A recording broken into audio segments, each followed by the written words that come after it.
The Dreadwolf Take You by Patrick Weeks. The building sat hunched near the docks of Hunter Fell as though hoping not to be noticed. A hornless Kunari stood at the door, dressed in a dark Samite suit and carrying a mahogany walking stick whose head was a dragon's skull carved from lazurite. The cut of his clothes and the scars on his hands sent a clear warning that sailors looking for a cheap drink should look elsewhere. A sign over the door had no picture, but read, simply, "The Tea House." Inside, the tea house was dimly lit and conspicuously quiet. It was a place where a hood pulled up could hide a face, where whispers were worth more than gold. Candlelight flickered in smoked glass lamps, shedding just enough light for a keen-eyed servant to find their way across the thick, stained planks that lined the floor. There were no common tables, merely a bar and a number of wide booths, each blocked off from the room by heavy velvet curtains woven through with lyrium and enchanted to prevent any sound from escaping the booth. The elf currently known as Charter nodded to the Kunari doorman as she stepped inside. He stared down at her, quick movements of his eyes showing that he saw at least some of the daggers hidden beneath her simple cloak and traveling clothes. "I hope you are here for peaceful purposes," he said. His accent was almost gone, but she caught the traces of the old Kunari bleeding through. A deserter, then, likely from when the Kunari had occupied part of Kirkwall years back. "As do I," Charter said. The doorman narrowed his eyes slightly, but made no move to take her weapons. The tea house was for the discreet, not the foolish, and it would be the height of foolishness to attend even a peaceful meeting without options if something went wrong. "I am meeting someone." She let a little bit of Kirkwall into her voice, and the doorman hid a tiny flinch. Definitely from the city's occupation, and the memories weren't pleasant. "Sage is available at the bar to assist you in finding your party," the doorman said with a polite smile. "Have a pleasant evening." Charter nodded to him and stepped inside. She paused to blink in the dim light and saw a servant, a middle-aged human woman in a gown of ring velvet so dark it seemed to eat what little light there was. The woman held a tray of drinks, one black tea, one herbal, one spiced wine, and she waited for a moment to see if Charter would pass. Charter waved her forward, still blinking. Late or not, she would not move where she could not see. The servant nodded and stepped to one of the curtained booths, drawing it back. For a moment, sound came through, and she caught voices, one dwarven with a Carta accent, and one that sounded Ravani. The doorman coughed politely behind her, and Charter nodded and made her way back to the bar, aware of the eyes on her back. The man behind the bar, Sage, wore the same dark outfit as the doorman. He was a dwarf, and ancient from the look of it, skin like tanned leather pulled over bones tightly enough for the tendons to stand out on his forearms. A former dagger man, Charter guessed. He smiled at Charter's approach, the wrinkles around his eyes folding like a collapsed Orlesian fan. "How may we help you this evening, my dear?" he asked. His accent was Navaran, his smile surprisingly genuine. "I came to meet friends," she said. "Gauche? A party of 5? "Of course. The upstairs room is reserved for you."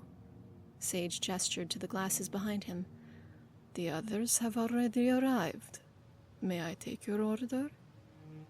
She'd been on the road for a week and badly wanted a glass of wine, but she wanted a warm fireplace and a woman named Tessa in her arms, too, and neither of those would be good ideas right now, either.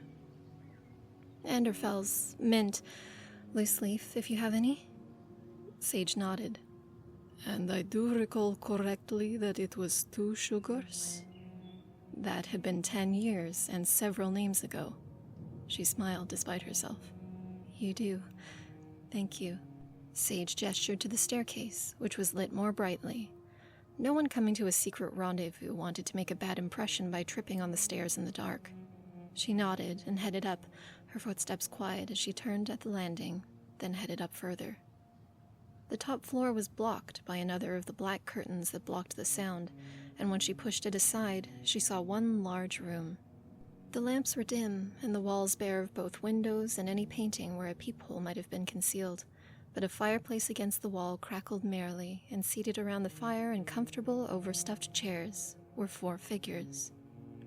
A dwarf, early middle age, his hair and beard black as the leather he wore, his boots and gloves stitched with Illyrium runes, and the thin blade at his waist gleaming in its wyvern hide scabbard. A big cup of coffee sat mostly empty before him, and his eyes were sharp as he watched her come in. The Carta assassin. A slender man wearing bright silks whose iridescent hues were complemented by an opal-inlaid full-face mask done to look like dragon scales, with curly blonde locks that hung about his shoulders. A teacup sat at the table in front of him, a few drops still left in the silver spoon resting on the saucer. The Orlesian bard. A pale woman in the dark robes of a Navaran mage, frowning with evident disapproval, her staff sitting at rest by her chair, but still crackling with faint magic around the amethyst crystal at the head, gripped by silver figures whose mouths hung open, in agony or ecstasy, Charter couldn't tell. She cradled a glass of mulled wine, while a silver stirring stick twirled in the glass of its own accord. The Mortalitasi. A figure covered head to toe in dark robes of Varantium samite, with a thin mesh dropping down to cover the hood. The dark robes were trimmed in a pattern Charter had never seen, twisting shapes that curled to points in places that made her eyes hurt. A cup of what looked like dark red wine sat before the figure, untouched by leather-gloved hands, but she caught a faint whiff of the ocean from his robes, and something beyond the ocean. The executor. They all turned to look at her as she came in. She made no effort to hide her steps. Stealth might be taken as rudeness, but the sound was still muffled, and the floor felt slightly springy beneath her feet. A layer of cork under the floorboards for additional soundproofing, then. "You're late," the assassin snapped.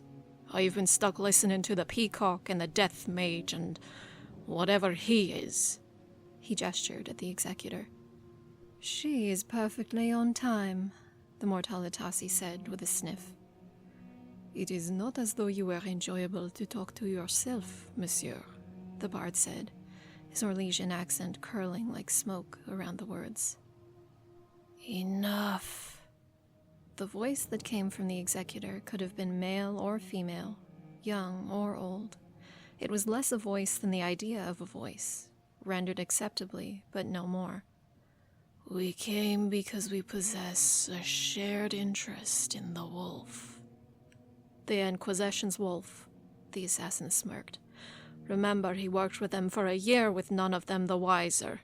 Imagine that, overlooking the god in your midst. How's that feel?" he asked, looking at Charter. She allowed irritation to show with a little grimace as she sat down. Making the Carta agent feel like he had scored a point might get him to share more information of his own. He is not a god, as he himself says. He is merely a very old, very powerful elven mage. "Or possiblement a very young mage," the bard suggested. "He could be a simple elf who stumbled onto old magic." "Or he could be a demon impersonating an elf," the Mortalitasi said, sipping her wine. "What he is does not concern us," the executor said, the words neutral but carrying a weight that made the wine in its cup ripple. "We across the ocean care only for his goals and means of accomplishing them." "According to what he told the Inquisitor," Charter said, shifting in her seat and noting with hidden pleasure how they paused at her words, "he wishes to restore the empire of the ancient elves, and he has made it clear that doing so will cause massive destruction to our world." "Especially Tevinter," the Mortalitasi said with a sneer, "since most of it is built over where the ancient elves once lived." She looked around the room curiously. "You said that this would be a meeting of the best spies on the continent. Where are the Tevinter Sicarii?" "And the Ben Hasrath," the executor added. "Do the Kunari fear to speak with us?" "Tevinter's intelligence network declined to answer our request," Charter said, as did the Ben Hasrath. She grimaced. "The latter is especially disappointing. They had more knowledge of Solus's movements than anyone else." "They also tried to wipe out most of the southern governments in a surprise attack," the assassin said, "and then invaded when that failed." He smiled tightly and took a sip of his coffee. I'd be careful trusting anything they said. Charter nodded as though the Carta dwarf had said something that wasn't obvious to everyone in the room, then let out a long breath. Beyond that, the Inquisition knows little about what Solus intends. Much of his research involves the veil that separates our world from the world of the spirits. He claimed to have created it, and he asked the Inquisition for help activating artifacts to strengthen the veil. That seems a possible place to start. It was weak, which Charter knew.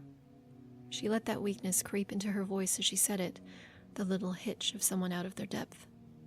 The executor was motionless. The Orlesian merely stirred his tea, and the Mortalitasi rolled her eyes. But the Carta assassin bit, as she hoped he would. I'm only here because Viscount Tethris called in a few favors, he said, smiling broadly. But I didn't expect to be the best informed person in the room. You don't even know what he wants, and I can tell you that. Charter sat back, clenching her teeth. The assassin clearly enjoyed her frustration, and with a little push, he would tell her everything. We know what he wants, she said hotly. He wishes to end... Not his goal. The assassin waved that away, then paused and finished his coffee. His target. The Carta might not be much for magic, but pay attention and you might learn a trick or two. The assassin's tale. So, red lyrium. At first we thought it was just a new ore of stone, more magic per ounce, little more of a bite to it. When Bartrand went crazy after discovering red lyrium, we thought it was just, well, him going crazy. Same for Meredith when she nearly destroyed Kirkwall. The Templars are always 2 missed meals from madness. Take it from the folks who sell them their lyrium. Then word got around. One of our best smiths has been studying red lyrium, and she says the blasted stuff is tainted by the blight. A few families might have tried to keep smuggling it after that, but we shut that down. The Carta believes in business. Blight is bad for business. Another thing that's bad for business is competition. So when Viscount Tethris kept the quarantine in Kirkwall, where Meredith caused so much damage with her lyrium sword and then turned into a blasted statue herself, the Carta approved. Anybody got ideas about sneaking in, breaking off a piece of old Mary the Mad for themselves, we showed them the error of their ways. You got it? So when this Dalish elf comes around asking, can someone get the lyrium idol out of what's left of the statue, our first thought was to send him back to his clan with a few new tattoos carved into his face, if you know what I mean. Plus, the idol is gone. Everyone knows Mary the Mad forged the old idol into her sword and then the sword exploded. But the elf keeps at it. He's learned it from a dream. Some old legend of his people says the idol is still in her body and if he gets it out, he can free his old gods or something like that. Honestly, the elf gods always bore the crap out of me. No offense, Charter. At least the human's maker has the good sense to saw it off and leave us alone. We're about to kill him, not because we're cruel, you understand, but anybody who is that determined to dig around in a statue made of lyrium needs to be put down before they get a bunch of people hurt. And then the elf pulls out a potion and says it will soften the raw lyrium and weaken its magic for a bit so we can get to the idol inside safely. We pour a little of that potion on some lyrium for a laugh, and damned if it doesn't work just like he says. Crazy or not, the elf knows something, and he promises us the statue's weight in gold, plus he'll teach us how to make the potion, which is a very profitable possibility. So we decide that the safest thing for us to do is help the elf out so that he doesn't get hurt trying to do it himself. None of this goes to your divine Victoria, Charter. I don't even know how much of an Inquisition you still have these days, but this is sharing in good faith. And if I get guards banging on my door about something that wasn't supposed to leave this room, the Carta will be very unhappy. You hear me? Just making sure. Anyway, we sneak into the quarantine square where Mary the Mad is keeping watch forever, climbing over the barriers they've set up quiet and quick.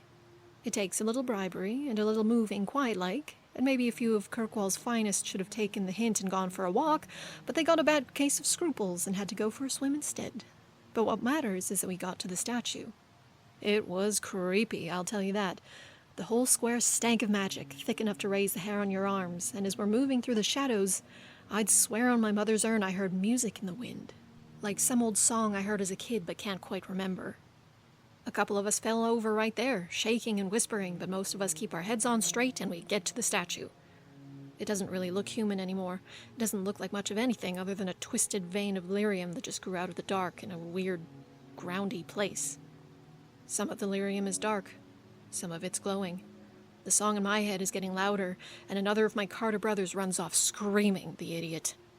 Me, I'm just glad the statue doesn't look much like Meredith anymore, because digging something out of a dead woman's chest isn't exactly something decent people do. Our alchemist uses the potion on old Mary the Mad, pouring it right on her heart, just like the elf had said, and old Mary opens up like a snowman with boiling water tossed on it, and damned if it isn't right there in the middle of her chest, that little idol Bartrand brought back from the deep roads. It's not much to look at, a couple hugging, too thin to be dwarves, but it's sitting there, glowing softly like a ruby lit by the grace of the maker himself. I've got the best gloves, genuine wyvern leather, and I reach in, scoop aside the raw lyrium like it was mud in a rainstorm, and pry out the idol. It's heavier than you'd think. Lyrium's heavier than you'd think, too, but this was heavy even for that. When I hefted it in my hand, it was like it wanted to keep moving, like it was liquid inside. I don't know.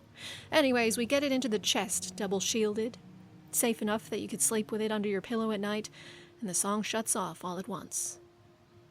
We get out of the square and back to our safe house, where the elf is waiting, but that's when trouble hits. After Kirkwall went boom, a lot of the Templars went rogue. They kept buying lyrium from us, but now they're all bandits. Tell you the truth, we kept them reined in by threatening not to supply them unless they kept trouble to a minimum. At our safe house, these former Templars find us. One of the guards we've bribed must have talked, I suppose, because they knew what we had, and they wanted it. A piece of old Mary the Mad to keep for themselves. They have us outnumbered on account of the men we lost to the song in our heads, so we go inside to negotiate. The elf comes out and tries to fight, and they rough him up some, and he's on the ground sleeping with a lump on his head in short order. The leader of the former Templars says that he wants the potion that changes lyrium, and we can't give what we don't have, and he's not happy to see that the person who does know how to make that potion is lying out cold on the ground. So he ties up the elf and says that he'll wait. He takes the chest, and not long after, another man comes by. Tevinter by his clothes, and I heard the Templars say something about House Kintara, and he gives them a big bag of gold and takes the idol. Now the Templars are waiting for the elf to wake up, and it's almost morning, so some of them go to sleep while the others keep watch. Some of my boys are doing the same, and the Templar leader and I are sitting there drinking coffee, trying to figure out how we're going to settle this without anybody else ending up dead. That's when the sleepers start twitching. All of them, all at once, backs twisted like they're having a fit. With the Templars, I'd think it's a bad dream, but it's happening to my boys too, and you all know dwarves don't dream. Whatever it is, it still has them shaking and seizing, and then it all goes still, and everyone who is asleep is dead, with blood pouring from their ears, and let me tell you, Templars don't like anything that looks like demons killing their boys at all. So the Templar leader is up with his blade out, and I'm doing the same, because what kind of magic does he think the Carter uses exactly, and also if it were us doing it, why would I kill my own? That's when the arrows come through the window and leave the Templar pinned to the wall. Everyone who was awake was on their feet, and the arrows hit all of them except me, because I didn't get my job by not knowing when to dive for cover. The Templars are down, my boys are down, and I hear footsteps coming, so I make my way to the sleeping elf because I figure he's tied to this somehow, and I dealt with him proper and honest, so maybe, if this is his people, he'll vouch for me. He's already dead. Bad luck for him. A stray arrow caught him in the throat. I smear his blood by my ears and twist up on the floor my best imitation of a corpse. They come in a few moments later. Elves, but not any elves I've seen. No crap on their face like the Dalish, and they don't have that little hunch city elf has, hoping you don't notice them.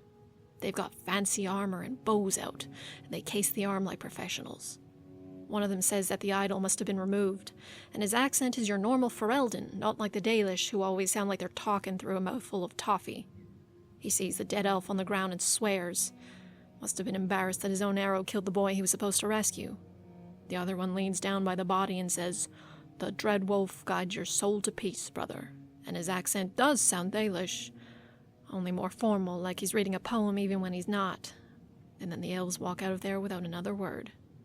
So that's what happened, my word to your maker. The Dreadwolf wants that idol, and he's not afraid to get his hands bloody to get it. I pity House Kintara if he ever finds them, and I hope none of them are deep sleepers. The assassin sat back as the thick black curtain parted, and everyone turned to watch the servant bringing in Charter's tea. "Thank you," she said as the woman set the cup and saucer on the table. "Will there be anything else?" the servant asked, looking around the room. No, merci. I'll have another Antaven. The assassin held out his coffee cup, and the servant took it and left. When she was gone, the assassin glared at the room. Anyone else ready to share? A second cup of coffee, and a killer who came in dreams, or sleep, since dwarves did not dream. The Carta assassin was afraid. Interesting to see both Dalish and City Elves working with this thing. The Mortalitasi grimaced, and then her eyes snapped down to her stirring stick, still moving of its own accord in her wineglass. I see specks at the bottom, Wisp. Her voice held a warning, and the stirring stick jerked and moved faster. The Templars, the bard said. How did they find your safe house, monsieur? The assassin grimaced. Guess it wasn't so safe after all. Haven't used it since, I'll tell you that for free. House Kintara fell with the city of Ventus, the executor said, shifting under the cowled robe. The Canari may possess the wolf's idol. I do not believe so, Charter smiled. I had agents involved with House Kintara before it fell. Or more accurately, while it fell. But that was more information than the room needed. The idol was sold or traded to the Denarius family. So you already knew that? The assassin asked, scowling. And now we know that the Dreadwolf has agents working for him, the bard added, his mask glittering in the firelight as he tossed back his golden locks. And that he has the power to kill those who oppose him as they sleep. Useful information. The hair toss was effective, but a little clumsy. He normally styled his hair differently. And another point in favor of this so-called god being a demon, the Mortalitasi added. Or a poisoner. The crows have odorless poisons heavier than the air. They steal the breath from sleepers, while leaving those seated or standing unharmed. I know poisons, the assassin growled, leaning forward and glaring at the cloaked executor. And I know magic, and I know which killed my boys. This does not help us eliminate the wolf. You might as well suggest we throw a rock at him. The executor turned, the featureless black underneath the hood suddenly looming as it centered on the assassin. You stink of lies and fear. The assassin leaned in, his blade already halfway from its sheath, and the bard was suddenly between them, one hand raised before the assassin, the other resting gently on the executor's leather glove. Please, mes amis. If we argue, none of us will learn what we came to find. Charter gave the bard credit. She wouldn't have touched the executor herself unless she'd had a weapon drawn. But then, given the reputation of the Orlesian bards, it was likely that he had a weapon closer than she thought. His hands were ungloved, his fingers long and pale. The flashy rings had no tan lines around them, so they were costuming, not normally part of his outfit. I believe the dwarf, the Mortalitasi said, and I have information that supports it. I believe I know where the idol went after it left House Kintara. Stop! The last was directed to her stirring stick, which abruptly went still in her cup. She removed it and gently eased it into a hidden pocket of her staff, just below the amethyst crystal gripped by the silver figures. The Mortalitasi's tale. In Tevinter, the mages made the greatest possible mistake. They chose to rule. In doing so, they shackled themselves to desks and appointments, using their waking hours to command men when they could have been commanding the magical forces that underlie the very fabric of this world. In Navarra, the king rules, and the common people are happy, or at least as happy as common people ever get. And the mages, the Mortalitasi, we rule the king. With a small investment of time, we command one man, and that man commands the others, and beyond that, we need not concern ourselves with them. We perform rituals. The specifics need not concern you. Only a mage would truly understand, and none of you are mages, unless the executor wishes to correct me. Ah, so mysterious and silent. But the Mortalitasi know how to pry answers from silence. Suffice it to say that we find places where the veil is thin, and behind it the fade flows like a mighty river. In these places, our magic may bind spirits, as is only right and natural, and in so doing guide the current of that river so that it flows more to our liking. It is not nonsense, dwarf. That your people are blind to magic does not remove its effect upon this world. There are others among the Mortalitasi who do other work, the guides of the path to shepherd the corpses, the morn watch to deal with magic gone awry.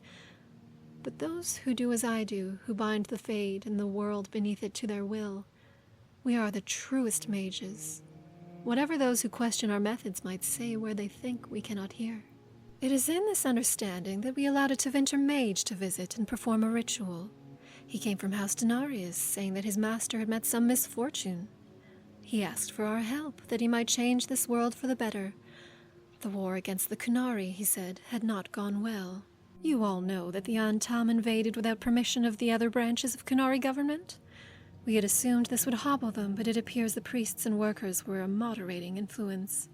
Without them, the Antam have crushed the Tevinter opposition in the east. I fear everything east of Varantium will be under their control inside a year, and northern Antiva as well. Can you imagine the Antam in control of this land? They hate magic even more than the cowards in the south.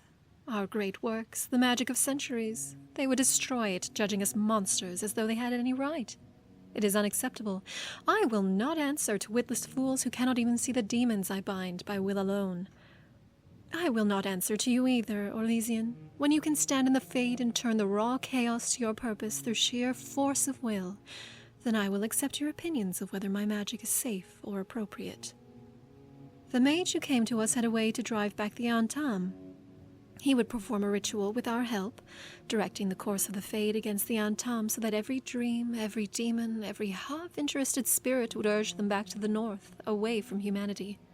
Their resolve would weaken, their invasion would crumble, and all would go back to the way it should be. It was a bold plan, unsubtle as Tevinter mages are wont to be, but attractive in its audacity. We brought him one of our ritual chambers, deep in the grand necropolis. Here, our greatest mages are preserved, their bodies now home to bound spirits who empower our rituals. The Tevinter mage brought slaves with him, and we thought nothing of it. He also brought what he said was an ancient elven artifact taken from the House Denarius before it fell. When he opened the thick chest marked with the Carter's protective runes and drew it forth, we saw it clearly.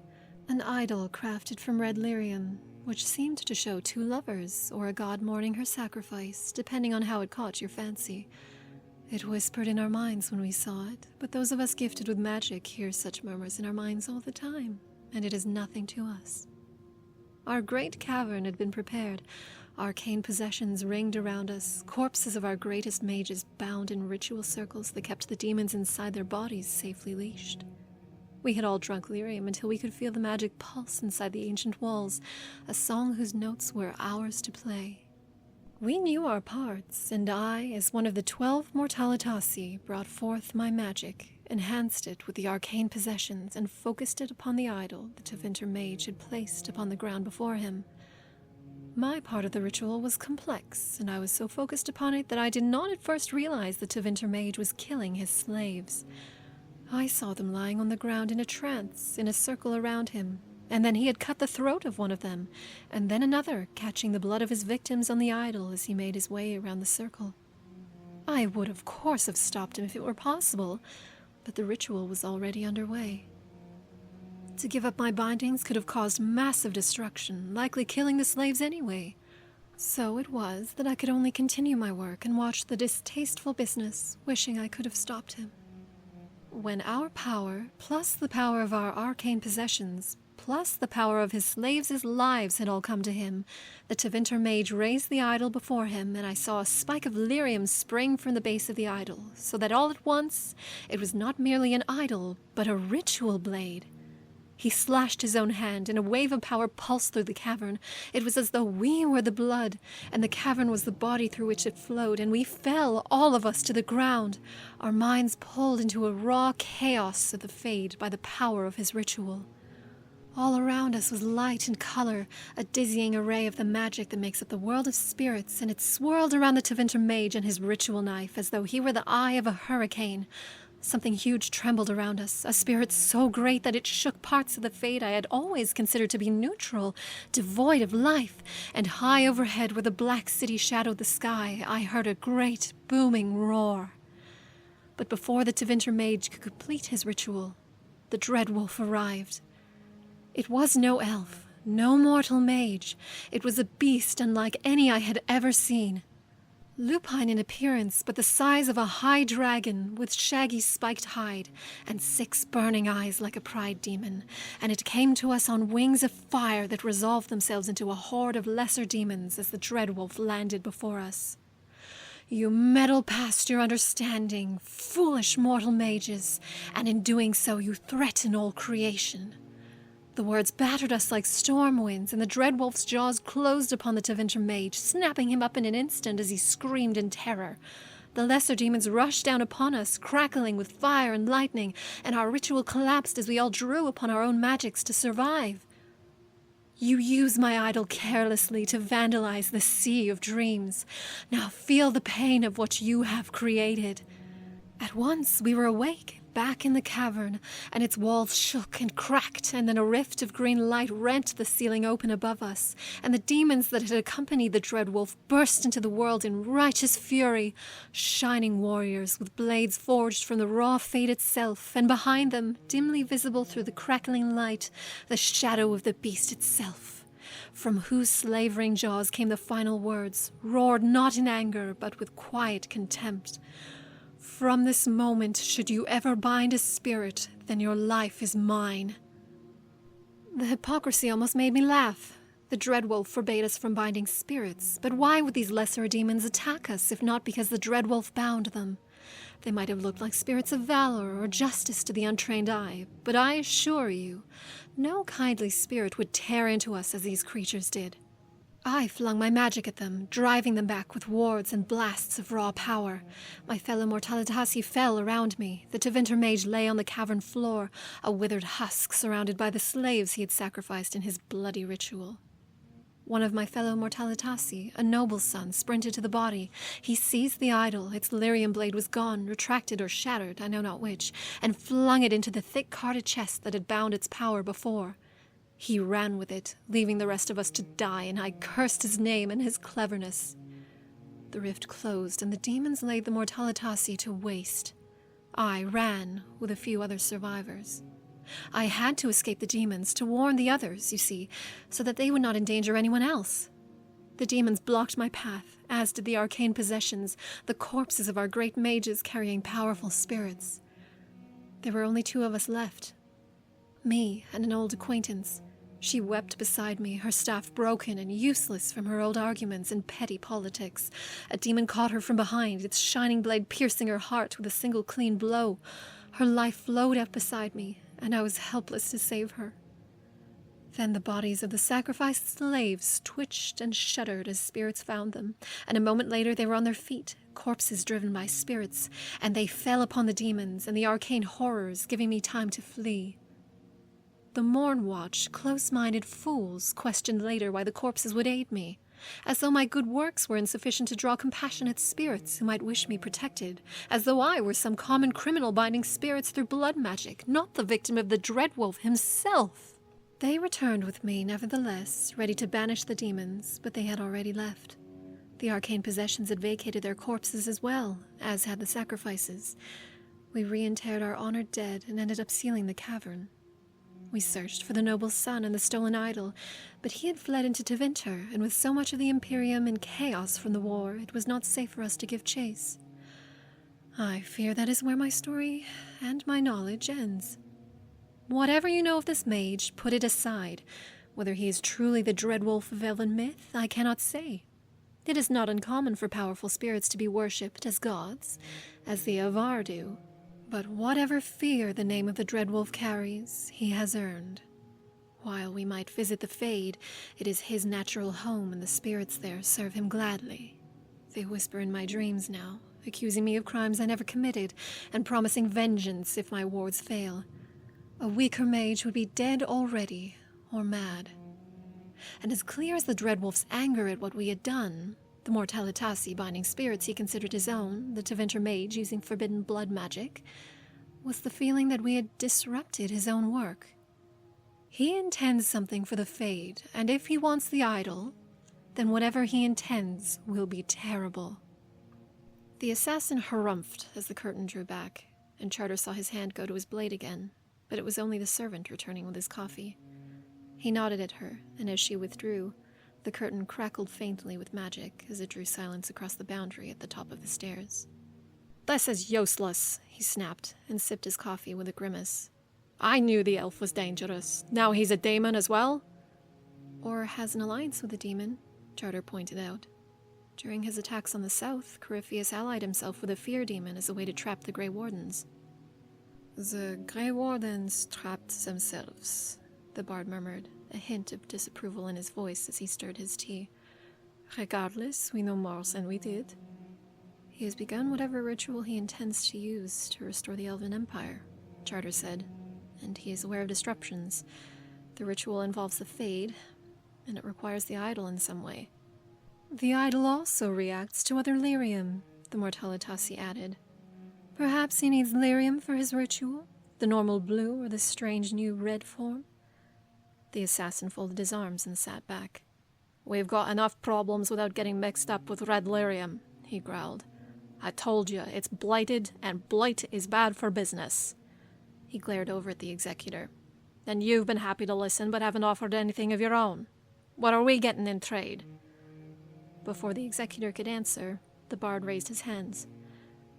"I believe I know where the mage carrying the lyrium idol went next. S'il vous plaît, let me allow to continue its tale." Charter nodded, and the assassin harumphed again and gulped his coffee. Taking that as permission, the bard began. The Bard's Tale. The war between Gaspard and Céline was a great disruption to my country, expensive in both lives lost and coins spent. Since its resolution, those in my profession have spent much of our time traveling abroad in search of Orlesian treasures, sold or bartered. Recently, I found myself asked to recover such a treasure, a ring that once belonged to Empress Céline herself, a gift from the previous Lady Mantillon before her untimely retirement. I had traced this ring across Thedas to the neutral city of Lomerin, where I had heard rumors of an auction where enchanted treasures from across the world were to be sold. I procured an invitation and arrived at a massive fortress guarded by a pair of massive golems, their stone marked with runes and crystal that glowed green as they examined my invitation. They waved me in, and I entered and made my way to the ballroom, where I found a crowd of the wealthy and influential gathered from all across Thedas. An Avar ogre laughed loudly at a Raveni pirate captain's dirty joke. A soberly clad noble from Starkhaven glared at an auburn-haired elf whose dagger knot gave her away as an agent of Kunari's spies, Siben Hasrath. A warden commander spoke with a woman who was robed and masked, but as I passed her, I recognized the voice of Divine Victoria herself. All of them were watched by a figure who sat upon a chair large enough to be a throne, a withered, unmoving figure I would have taken for a corpse despite its finery, had it not occasionally spoken by means of some magical artifact to order a small boy to moisten its desiccated limbs. My orders were to purchase the ring if possible, or, failing that, make contact with the buyer and facilitate an exchange by some other means. The auction would not begin for some hours, and I circled the floor, listening and making idle conversation. I quickly learned that the auburn-haired elf was not the only Ben Hasrat agent present. She was giving information to others, and out of curiosity at what the Kunari, so averse to magic, might want at an auction such as this, I listened. The words were in the Kunari language, which I know only triflingly, but I heard her mention the Sikari. Curious, I followed the servant, a forgettable human man, as he left the elf. He descended down the flight of stairs, and I followed, pretending to be lost in my cups. At the bottom of the stairs, the servant accosted me, a thin blade produced from his tunic, and I regrettably introduced him to my own blade, which was shorter than his, but still long enough to reach his heart, and explored the lower floor. It quickly became clear that the bottom floor of the castle was intended for servants, which made it surprising to see heavily armored guards stomping through the hallway, watching for intruders. I had understood that the treasures to be auctioned were upstairs in a great vault, but now began to suspect that something else had been kept down here for safety. I kept to the shadows and let the guards pass by, as my blade was not long enough to reach their hearts. Finally, I found the other Ben Hasrath, deep beneath the castle, in tunnels that the auctioneer himself probably did not know existed. I smelled salt air farther down and surmised that they led to a smuggler's cove, some hidden way into and out of the castle, but could not explore further, as the Kunaris themselves were making preparations in my path. These were not humans or elves who had foolishly given themselves to the Kunari cause. These were Kunaris themselves, tall and grey-skinned, but lithe and fast, where the Antam soldiers were bulky and strong. They carried no lanterns or torches, but held instead a metal rod ending in a glass bulb, inside which an eerie light burned more brightly than any candle. They carried blades in the thick, heavy satchels that Kunari used to store their explosive powder, and as I watched, they applied a pouch to a heavy iron door against the wall and stepped back. They were waiting, and I wondered what for, and then I caught the strains of music from upstairs on the main floor. Musicians were entertaining the crowd, and I recognized the piece, as apparently did the Kunari. They nodded along with it, and just as the piece reached a loud moment fraught with crashing drums and blaring horns, the Kunari threw a small blade at the pouch. The pouch exploded with a burst of fire. The force directed inward, and the door collapsed, blown from its hinges, with a great clatter. The Kunari looked around, waiting, and when they were satisfied that no one had heard the noise above the music up above, they went forward. I followed after a few moments, and from my view in the shadows, I saw that they had entered some sort of ritual chamber. I marked it as elven in origin, with tall arches across the ceiling, and one of the old elven mirrors on the wall, flanked by statues of Hala and dragons. In the middle of the room, sitting on a satin pillow that rested upon a stone pedestal wrought with protective rune work, was the red lyrium idol. Just as the Kunari entered the room, so did another group. 3 of them were humans, 2 of them mages, both wearing what I recognized as the outfits of Tevinter Magisters, though they had shed their masks and had their glowing staves with the subtle confidence of operatives rather than rulers. The other human held a bow, and the arrow she had knocked crackled with enchantments at the head. The last member of the Tevinter team was a golem, identical to the golems that had guarded the castle entrance as far as I could tell, save that it seemed to have intelligence in its eyes, and it stood ready to defend the humans. For a moment, the 2 groups assessed one another, and then the group slowly spread out and readied their weapons. "This is not some mere trinket," said a female Kunari who must have led the Ben Hasrath. "It is being searched for by a dangerous mage who styles himself the Dreadwolf. He threatens both our people. Leave, and we will have no quarrel with you tonight." "Why don't you leave?" asked one of the mages. "Or do you honestly think you know how to harness this idol's magic better than the mages of Tevinter? We know of the elven upstart. He is a mage named Solas, and his ritual has already started to affect the Fade. We cannot risk him acquiring this idol and finishing what he has begun." "Neither can we," replied the Kunari. They said more after this, but it was more of the same. They raised their weapons. Then the Illuvian, the elven mirror on the wall, sprang to life, and as both sides turned, a figure stepped out, an elf in golden armor with a wolf pelt across his shoulder. He looked at them, and his face was empty of all expression. As one, the Sicari and the Ben Hasrath turned to flee, screaming in panic. The elf's eyes blazed once with glowing light, and everyone stopped, petrified by strange and terrible magic. Even the golem was living stone no more, its crystals dead and grey as it froze from where it stood. The elf walked to the pedestal. Slowly he lifted the red lyrium idol from the pillow where it rested. He whispered something as he picked it up, tracing his gloved fingers gently along the crowned figure who comforted the other. But I could not make out the words, for I fear they were elven. Then he turned back to his mirror and stepped through its shimmering border. A moment later, it was dead and dark again. That is all I know of the Dreadwolf, I am afraid. The idol's journey is now complete, and it has found its master. He will destroy anyone in his way without regret or hesitation, and whatever he intends, I do not believe we can stop it. The bard stopped there, sighing. "That's a good story," the assassin said, cutting into the silence. "But I'd rather hear the truth." The bard turned to him. "I beg your pardon, monsieur?" Knifing a spy, all that I believe, said the assassin. But tailing a Ben Hasrath team that was specifically on the lookout for opposition? I've come up against the Horns a few times. No way you get close enough to overhear them without them knowing it. I have heard many things of the Tevinter Sicarii, the Mortalitasi added, but I have never heard them called cowards or traitors. Most of them come from slave families, and those families are kept safe as both promise and threat, ensuring the Sicarii never flinch from their duties.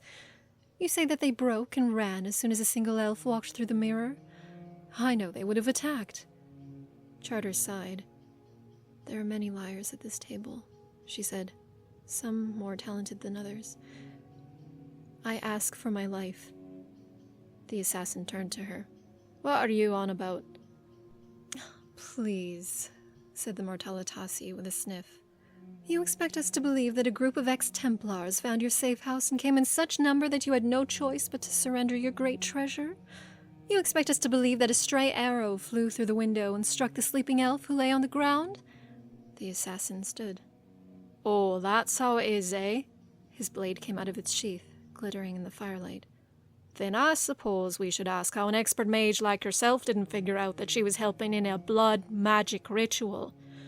You and your friends knew the whole time. You let him kill his slaves because you wanted to see what he could do.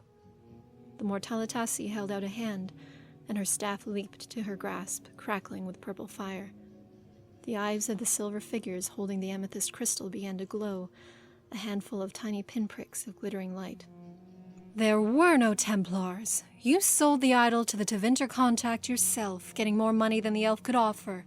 And then when your men were dying in their sleep and arrows came through the windows, you slit the elf's throat yourself to ensure he could not finger you as the one to blame. The assassin grinned. Not bad. Tell me, I'm just a dwarf and I don't know much about spirits. What would make those corpses fight for you? Would blood magic bind them to do it? How did your friend die again? You said she took a blow from behind. I'm just asking because I recall that the big dog in your story said that you were dead if you ever bound spirits again. The Mortalitasi went paler than usual. Charter, you have wasted my time. I fear I have ended your time. Charter shut her eyes and took a slow sip of tea, and then she quietly repeated, I ask for my life. I'm not killing you, elf, the assassin muttered. I need to get something useful out of this. Word has it you saw that blasted elf every day in Haven. You must know something, even if you were stupid enough not to say it at the time.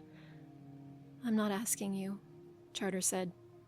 And if you think I regret not seeing Solus for what he was when he served the Inquisition, you are correct. I was outplayed. I will regret it forever, and I will never make the same mistake again. How can you be certain, mademoiselle? The bard asked. She looked across the table at him, but his face was still hidden under his dragon mask. By observing several small tells, and 3 large ones, she said, finally, keeping her voice steady. First, that few Orlesian bards would learn to speak the Qunari tongue but not Elven, and fewer of those who do not speak Elven would know the Elven word alluvian for the mirrors that let the ancient elves travel from place to place. Second, that the executor is not moved since you touched his hand while he and the assassin argued. And third, that you never drank your tea. The assassin and the Mortalitasi turned. I know you hate the taste of tea, Charter said softly. It was a joke around Skyhold. Why would you order it? Because it was a joke around Skyhold, the man in the dragon mask said. He sounded tired. I was uncertain this costume would suffice, so I did everything that the Dreadwolf would not. Except, it seems, bring myself to drink the tea. I ask for my life, Charter said a 3rd time. The assassin and the Mortalitasi both sprang, and the eyes behind the dragon mask blazed with a fiery light for a moment. Arla Samala, he said, and his Orlesian accent was gone, replaced by the rolling lilt that was almost Dalish, but not quite. I grant it to you. The assassin and the Mortalitasi were still where they stood, their skin and clothes suddenly the gray of dead, dull stone. The man in the mask stood, sighed, and took the staff from the Mortalitasi statue's hand. He took the stirring stick from just below the gem at the head of the staff, drew it out, and held it for a moment. "You are free," he murmured.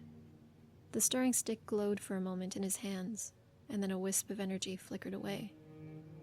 He turned back to Charter and removed the mask, tossing it carelessly to the table, and she saw his face again, just as she had seen it for all those months at Haven and Skyhold, never suspecting a thing. An elf, bald, the golden locks had been part of the mask.